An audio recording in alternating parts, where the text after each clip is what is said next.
سلام، چطورین؟ خیلی خوش اومدین به کانال پستلتون. امیدوارم حالتون خیلی خوب باشه. خب بریم امروز این گربه کیوتو با هم رنگش کنیم. اول از همه دورگیری چشاشو انجام میدیم. برق چشاشو مشخص میکنیم، مردمک و عنبریه و سفیده چشمش. اون نقطه‌ای که گذاشتم یعنی اونجا مردمکه.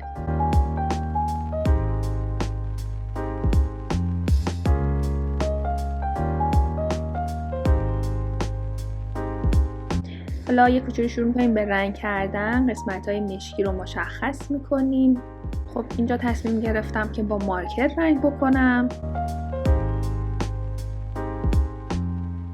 من مارکر 24 رنگ بیسیک دارم. حواسم هستش که این ماژیک پخش نشه، بیرون نزنه. میدونید که یه ذره کار با ماژیک سخته.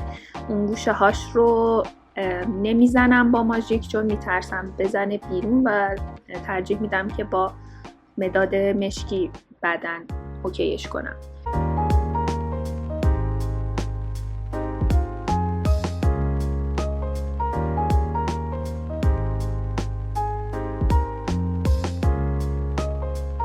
خیلی نرم قسمت بالا که منتهی میشه به عنبیه رو سایه میزنم چون خیلی مشکی نیستش.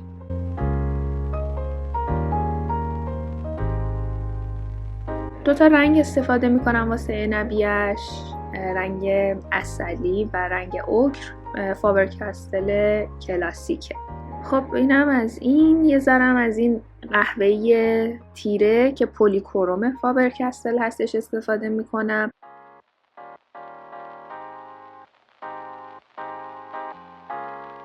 و بعد در نهایت با این عسلی فیکسش میکنیم. این پاکن خمیری یه کوچولو جدا کردم روی این قسمت برق چشش و سفیدی چشش زدم که این پودرای مداد رنگی رو جذب خودش بکنه که بعد وقتی میخوام سفید بزنم سفیدم لکه نشه.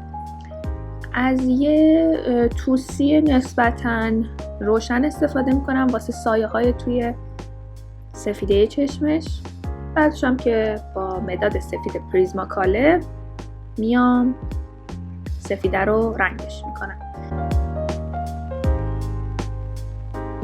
این چیه من استفاده میکنم؟ براشه برای بردن این پودرای مداد رنگی از روی نقاشی به کنار. چی گفتم؟ خب من نباید دست بکشیم روی نقاشی دیگه، میدونید. مداد رنگی قرمز و صورتی رو برداشتم.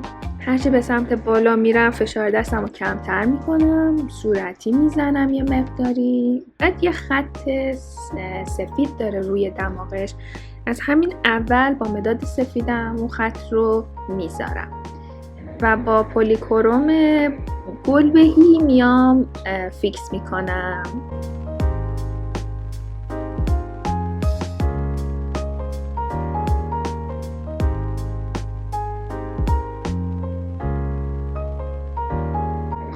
اینجا فرم دماغش رو در تلاش بودم که درست کنم. این کوچولو سوراخ‌های دماغش رو میخواستم مشخص بکنم. بریم توی صورتش.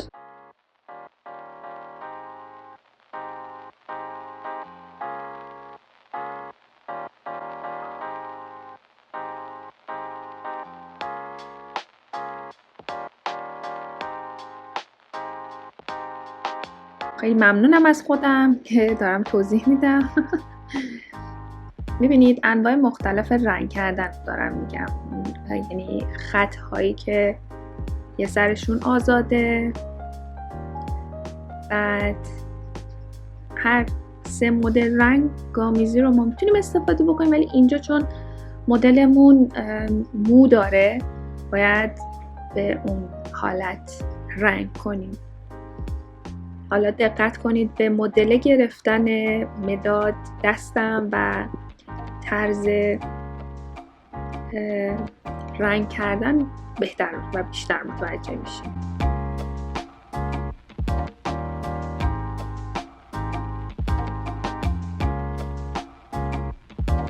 من هی مداد رو میچرخونم که اون قسمتی که نوکتیز هستش و فرشه رو بتونم داشته باشم برای کشیدن، برای رنگ‌آمیزی.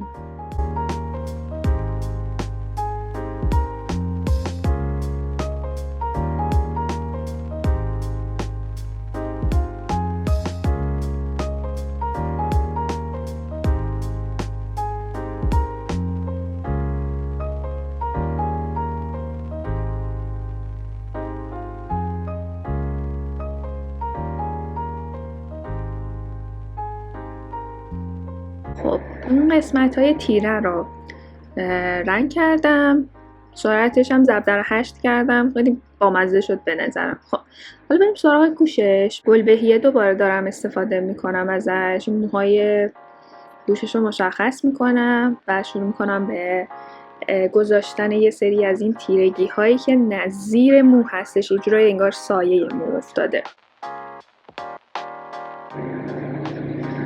یه ذره زوم کنیم که مشخص باشه. ببینید هرچی میام به قسمت خارجی گوش فشار دستم کمتر میشه. خب اینجا با دور تند بالا دارم قسمت های یه مقدار روشن‌تر رو میذارم با همون حالت خطای پرتابی با رنگ اوکر و عسلی. جاهایی که باید پر بشه رو حالا خیلی حساسیت به خرج نمیدم و حالت معمولی رنگ میکنم، ولی جاهایی که خب مو هستش حالت داره باید از همون خطهای پرتابی، رها، دو سر آزاد اینا استفاده بکنم. حالا یه سر آزاد هم اوکی. خب من از اون کرم استفاده کردم، یه جورایی فیکس کردم کار رو و خب میبینید یه مقداری رنگ رو رفته به نظر میرسه قسمت های تیرش و دارم دوباره با رنگ قهوه‌ای تیره اصطلاحاً رنگ هام رو شارژ میکنم. طبیعی هستش شما استفاده میکنی از رنگ روشن مثلا سفید، بعد باعث میشه یه مقدار رنگ ها از بین بره و شما بعدش میتونید رنگتون رو تمدید بکنید. لازمه که از این رنگ کرم استفاده بشه که این حالت تو هم رفتگی موها، فید شدن رو بتونیم طبیعی تر در بیاریم. بریم برای بقیه صورتش. ببینید بچه ها، من حالا این آموزش به اون معنی حرفه‌ای و دقیق محسوب نمیشه، چون خب اولا خیلی زمان بره ویدیوهایی که من گرفتم از این گربه خوشگلمون تقریبا حساب نکردم، ولی فکر کنم یه 2-3 ساعتی شدش، 2 ساعت شاید، و برای همین خب قابل انتشار نیستش با اون حجمش. برای همین من قسمت‌های مهم و حرفای مهم رو اینجا گلچین کردم و دارم به شما میگم. از مداد رنگی هایی که استفاده کردم صحبت میکنم، از مدل رنگ‌آمیزی صحبت میکنم.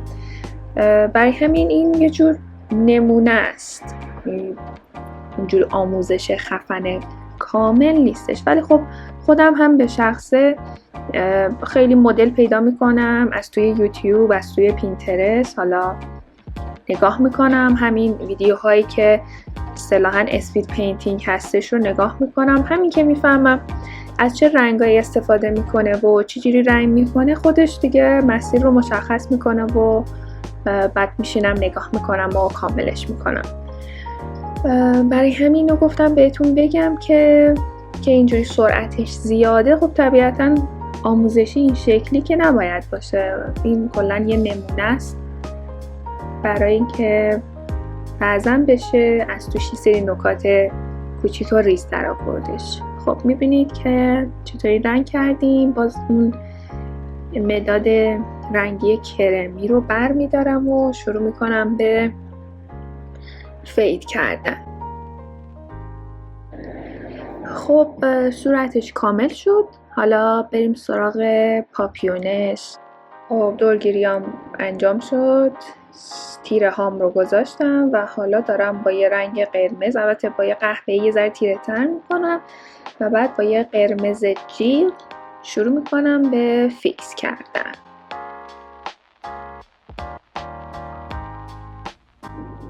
خب بریم قسمت موی پایین پاپیون. یه سری سایه ها رو دارم میذارم با رنگ‌های تیره، توسی و عسلی و خردلی و در نهایت هم یه مقداری دورگیری انجام میدم و با اون کرم رنگ رو فیکس میکنم. خب بریم برای قسمت پایین بدنش. اونم مثل سرش میمونه. قسمت های تیره رو مشخص میکنیم. وای سرعت ویدیو رو ضبط در 20 گذاشتم، چقدر بامزه شده. آره دیگه گفتم حوصلتون سر نره دیگه، اینا رو دیگه حسابی حرفه‌ای شدید به این صورت.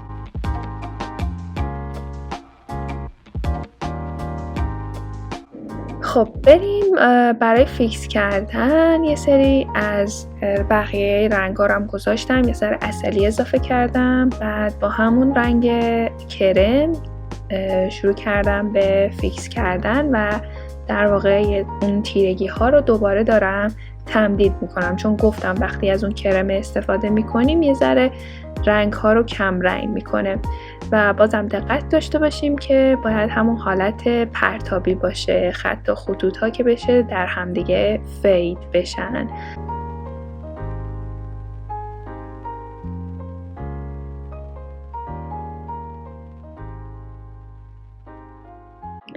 خب بریم برای پنجولاش، بعد دومش با همون کرم فید میکنم و بعدش هم رنگام رو شارژ میکنم.